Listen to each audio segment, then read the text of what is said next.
Assalamualaikum warahmatullahi wabarakatuh. Alhamdulillahi rabbil alamin. Wa sallallahu wasallam ala nabiyyina Muhammadin wa ala alihi wa sahbihi ajma'in. Allahumma la ilma lana illa ma 'allamtana innaka antal alimul hakim wa tub 'alaina innaka antat tawwabur rahim. Para santri hafizakumullahu jami'an, ya sekarang sedang berlibur dengan libur yang panjang. Insyaallah kita sambil libur sambil terus menambah ilmu kita. Insyaallah di kesempatan ini kita akan lanjutkan tafsir juz 29. Setelah di Ramadan tahun kemarin kita selesai dari membahas tafsir juz 30. Pada kesempatan ini barakallahu fikum, insyaallah kita akan bahas tafsir surat Al-Mulk. Surat Al-Mulk memiliki 8 nama. Yang pertama namanya disebutkan oleh para ulama adalah surah Tabarakalladzi biyadihil mulk.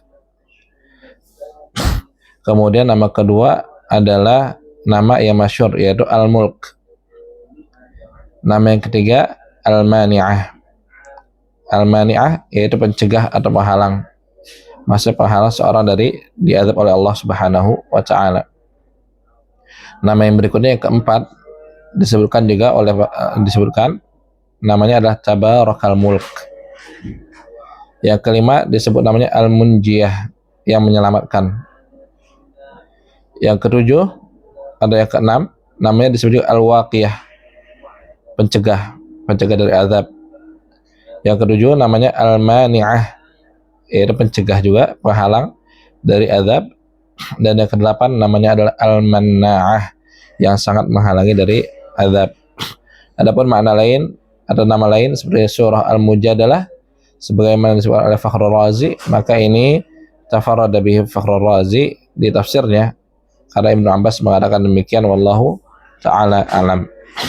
Surat Al-Mulk ma'asyiral ikhwah merupakan surat Makkiyah. Maksud dari surat Makkiyah adalah surat yang turun sebelum Rasulullah hijrah ke Madinah. Dan terdapat banyak hadis yang berbicara tentang keutamaan surat Al-Mulk. Akan tetapi kebanyakan hadis tentang keutamaan surat Al-Mulk adalah hadis yang lemah, hadis yang dhaif, kecuali beberapa saja. Di antara hadis sahih tentang keutamaan surat Al-Mulk bahwasanya Rasulullah SAW bersabda, inna suratan min kitabillah ma hiya illa 30 ayah syafa'at li rajulin hatta akhrajathu minan nari yawmal qiyamah wa adkhalatul jannah wa hiya surah Tabarak. Ada sebuah surat kata Rasulullah dari Al-Quran yang dia hanya 30 ayat saja, tapi dapat memberikan syafaat bagi orang yang membacanya, sehingga orang tersebut akan dikeluarkan dari neraka pada hari kiamat dan dimasukkan ke dalam surga, dan itu adalah surat Tabarak.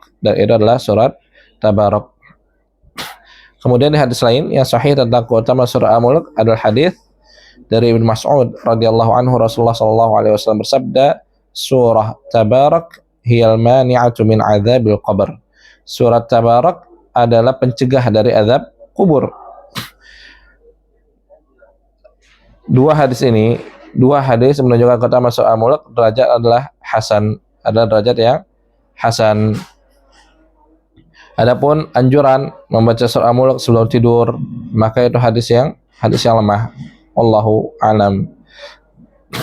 Maka di sini kita bisa ketahui bahwa surat Al-Mulk dapat mencegah seseorang dari azab kubur dan juga dapat memberikan syafaat pada hari kiamat, sehingga seseorang dikeluarkan dari neraka dan dimasukkan ke dalam surga. Nah, kemudian Allah Subhanahu wa taala menyebutkan Al-Mulk atau disebut dengan para ulama surah Al-Mulk, yaitu surat kerajaan. Karena Allah Subhanahu wa taala berfirman di ayat pertama, Tabarak, maha banyak berkah. Tabarak yakni ta'azam, banyak berkahnya. Tabarakalladzi biyadihil mulk, maha banyak keberkahan yang pada tangannya lah kerajaan, yaitu Allah Subhanahu wa taala. Wa huwa ala kulli syai'in qadir, dan Allah adalah yang mampu atas segala sesuatu. Karena Allah Subhanahu wa taala adalah wahibul barakah, kerajaan ada pada Allah Subhanahu wa taala. Makanya disebutkan yu'til mulka may yasha, Allah memberikan kerajaan kepada yang Ia kehendaki. Kemudian kata mulk yang di sini kata para ulama maksud dari al-mulk adalah kerajaan langit dan bumi, baik di dunia dan akhirat, adalah kerajaan yang sempurna. Itu hanya milik Allah Subhanahu wa taala. Oleh karena Ibnu Abbas radhiyallahu anhu pernah mengatakan biyadihil mulk, pada tangan Allah lah kerajaan. Yu'izzu man yasha, Allah mengagungkan atau memuliakan siapa yang Allah kehendaki, wa yudhillu man yasha, dan Allah menghinakan siapa yang Allah kehendaki, wa yuhyi wa yumit, dan Allah menghidupkan serta mematikan, wa yughni wa yufqir, dan Allah yang membuat seorang kaya dan membuatnya jadi fikir, wa yu'ti wa yamna, dan Allah lah yang maha memberi dan mencegah seorang dari pemberian. Oleh karenanya di antara doa Nabi SAW yang kita hafal semua, Allahumma la mani'a lima a'tait, ya Allah, tidak ada yang dapat mencegah apa yang Engkau berikan, wala mu'tiya lima mana'ta, dan tidak ada yang dapat memberi apa yang Engkau tahan.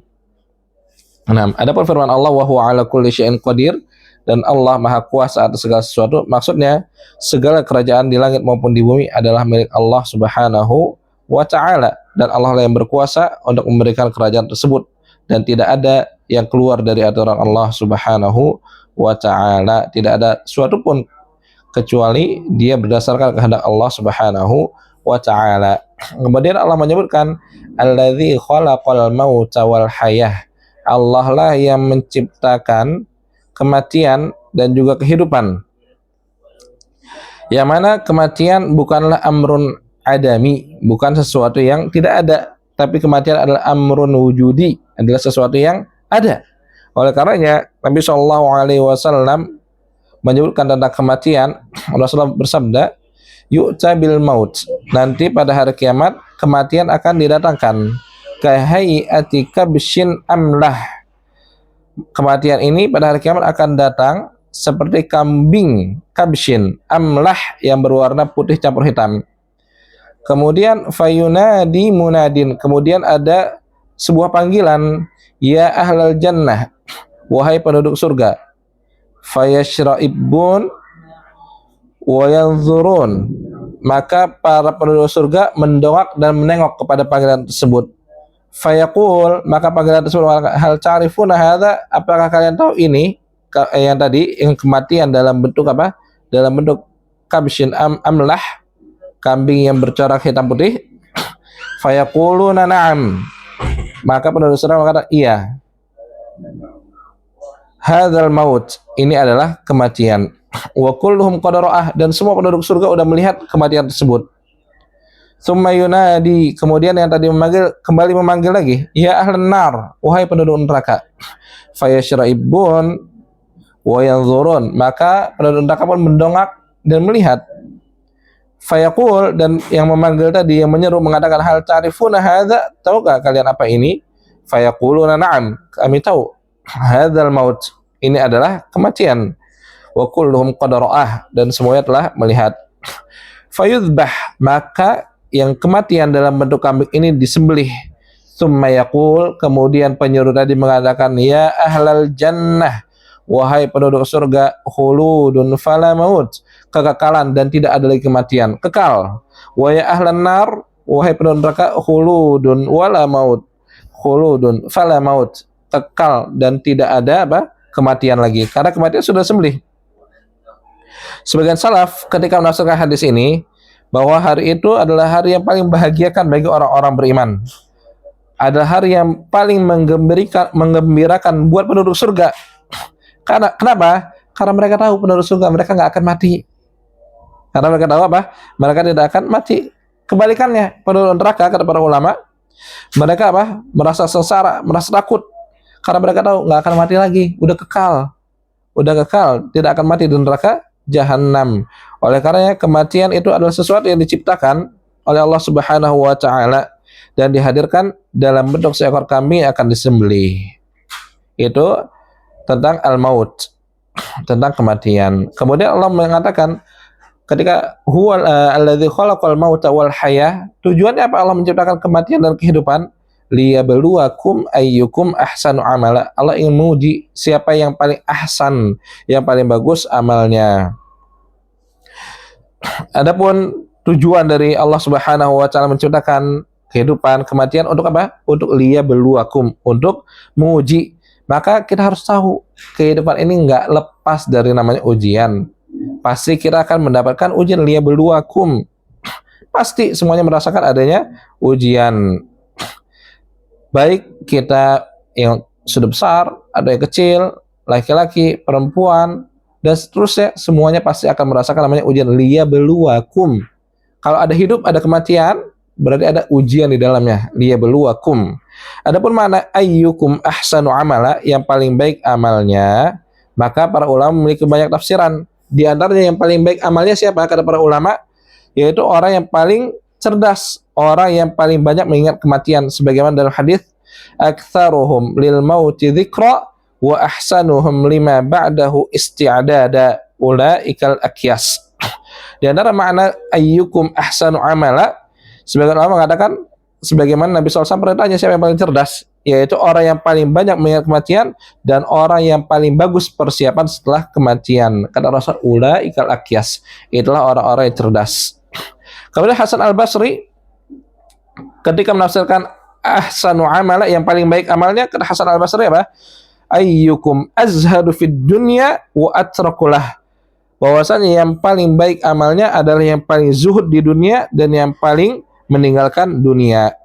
Kemudian di antara makna ayyukum ahsanu amala, kata Al-Fudail Ibn Iyad, dan ini makna yang sangat masyhur, adalah akhlasuhu wa aswabuh, yaitu yang paling ikhlas dan paling sesuai sunnah.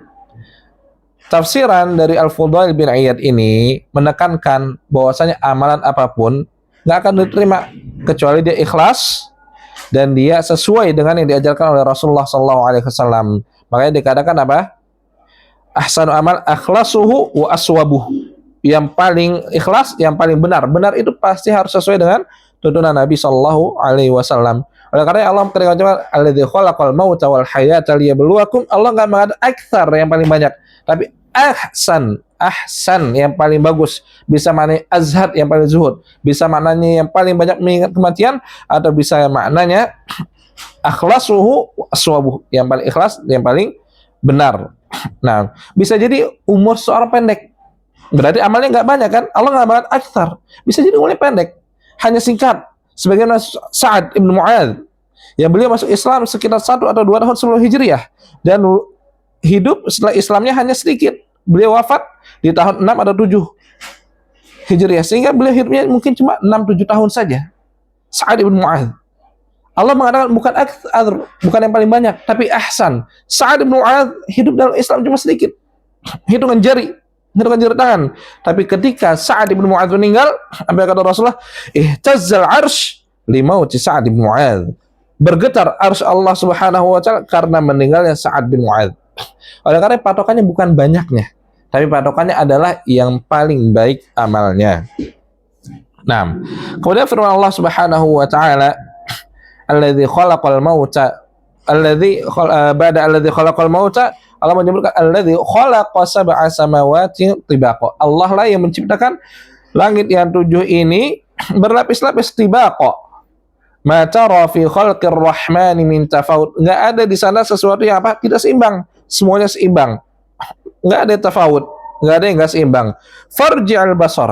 Balik, lihat lagi. Lihat. Hal tara min futur, ada yang enggak seimbang?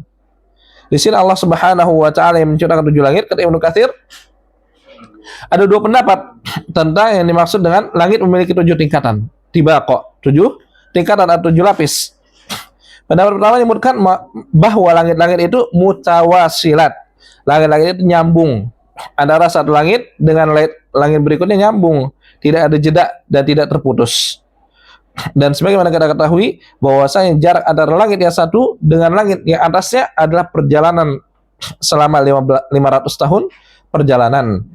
Ini menunjukkan apa? Bahwasanya alam semesta itu sangat luas. Itu makna yang pertama dari 7 tingkat. Bahwasanya langit-langit itu mutawasilat, yaitu bersambung. Yang kedua kata Ibnu Katsir adalah mutafasilat, antara langit satu dengan langit berikutnya terpisah. Ibnu Katsir lebih cenderung kepada pendapat yang kedua, yaitu bahwasanya langit satu dengan langit kedua mutafasilat. Kemudian Allah menyebutkan ma tara fi khalqir rahmani min tafawud. Enggak ada yang enggak seimbang. engkau tidak akan melihat apa yang tidak seimbang dari ciptaan Allah Subhanahu wa taala. Di sini maksud dari ma tara, tidak kalian melihat pada ciptaan Allah apa? Adalah semua ciptaan. Semua ciptaan Allah sempurna, semua ciptaan Allah itu seimbang. Makanya apa yang kita lihat segalanya tampak sempurna. Kita lihat langit, kelihatannya sempurna. Kita lihat ciptaan Allah itu sempurna. Manusia sempurna, gunung-gunung dengan bentuk-bentuknya sendiri itu sempurna. Pepohonan pun demikian, semuanya diciptakan Allah Subhanahu wa taala dengan kondisi yang sempurna. Nah, kemudian Allah berfirman, farji'il basar. Lihat lagi. Lihat kembali. Hal cara min futur, apakah ada yang enggak seimbang? Apakah ada kecacatan pada ciptaan Allah? Di sini dijadikan dalil untuk menguatkan bahwasanya yang dimaksud dalam ciptaan Allah ini adalah langit menurut pendapat yang kedua. Tadi dikatakan bahwasanya ma tara fi khalqir rahman, semua makhluk.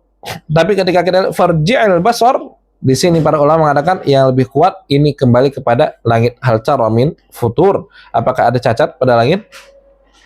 Nah, namun khilaf ini adalah khilaf yang tatawwu', khilaf yang tidak bertentangan, bisa jadi langit, bisa jadi semua makhluk, karena langit termasuk dari ciptaan Allah Subhanahu wa taala.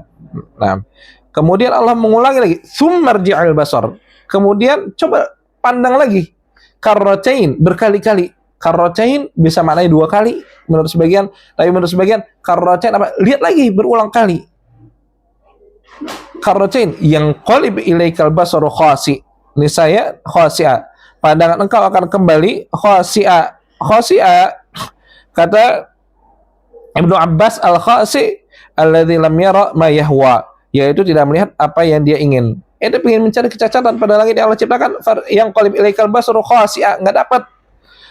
Wa huwa hasir, sedangkan penglihatanmu itu akan merasakan payah, akan merasakan payah. Maksudnya apa?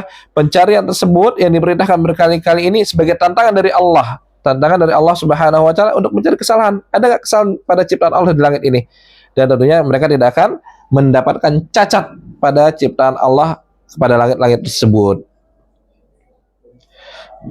Kemudian insya Allah kita lanjutkan di part berikutnya, karena ini cukup panjang. Barakallahu fikum jami'an. Mungkin ini, semoga yang sedikit ini dan singkat, sangat-sangat singkat ini bermanfaat. Assalamualaikum warahmatullahi wabarakatuh.